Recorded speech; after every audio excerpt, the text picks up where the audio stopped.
What's up guys? My name is Nick. I'm a cyclist in New York City, and as the title suggests, I am selling my Canyon.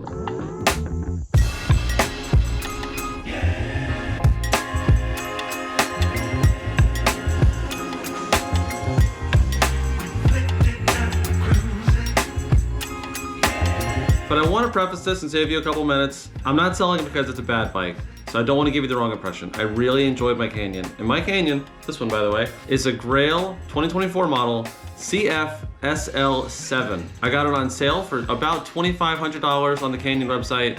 It's a gravel bike. It's got 2x front chainring setup. It's got GRX mechanical gearing. And for what it was worth, I really enjoyed it as a gravel bike. I think the problem is not a Canyon problem, but it's a me problem. Basically, I bought this bike because I really thought that I was gonna be able to join gravel events throughout the year and sign up for gravel races and travel around and be kind of like a gravel rider as well as a road cyclist. I had a Scott Addict road bike before this, and I sold that and basically replaced it with the Canyon. We've heard a lot of talk recently about one bike to rule them all, and I tried to kind of live this mentality through this Canyon. When I bought this bike, I knew that it would be a really good gravel bike, but I also thought that it would be a really good road bike. And it is, but it also isn't. I put carbon wheels on the bike with road tires to make this a road bike. And I did a lot of road rides on it, but it's still just a little bit limiting compared to my old road bike, a Scott Addict. The bars are wider, the front gearing is lower, the biggest chainring is 46 compared to 52 or 54 on most road bikes, as well as the weight. The frame is significantly heavier than a road bike frame. I think there's just more material involved. Without bottle cages, without anything on it, the bike is still about 20 pounds.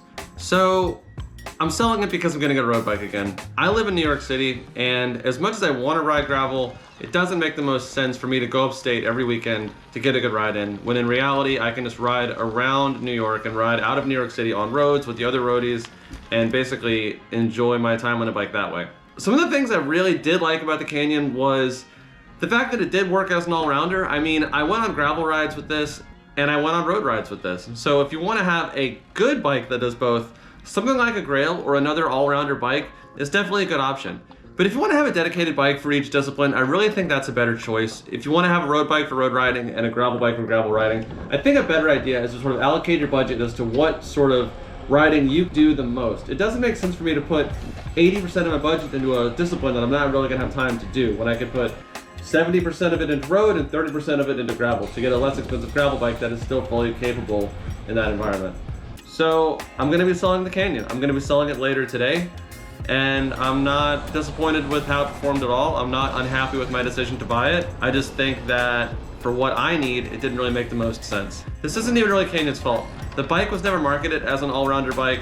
That was just kind of on me. I decided to put the carbon wheels with the road tires on it to make it a road bike, and it worked well. It's just in group rides, compared to my other times on cameo from Jimmy here. It just didn't work the way I thought it was going to, and so I'm gonna go back to having just a road bike and just a gravel bike. There are a couple things about Canyon specifically that I don't love. There are some parts on here that have glue in them that you kind of have to pop out manually with a screwdriver that make it kind of difficult to adjust the bike on the side of the street or in like a quick manner, which is kind of annoying. Something else that I'd like to veer away from in the future is direct-to-consumer bikes in general. Local bike shops are taking a hit on basically everything all the time, and it's just getting harder and harder for them. And so owning a bike that doesn't even have the option to sell in a local shop, it's not the greatest thing. I mean, I'd like to buy a brand that I could get in a shop, or at least they carry the brand so I don't feel so bad going in there to get it serviced. So I don't think in the future I'll be buying another direct-to-consumer bike. But if you do, there's nothing wrong with that. Canyon is, it's a great brand and it partners with REI, so it does have a lot of in-person support, but that's still something that's on my mind a little bit with it. So I guess in short, I enjoyed the Canyon for sure. I don't think I'll buy another Canyon. Unless if I do, it'll be used. So yeah, that's about it. Thanks for watching. I'm not sure what my next bike is gonna be. I'm actually gonna be kind of without a bike for a few days as I sell this one and look for another one. But I hope you guys have a great new year. I'll see you in 2025. I'll be riding something that's not a Canyon. So, peace.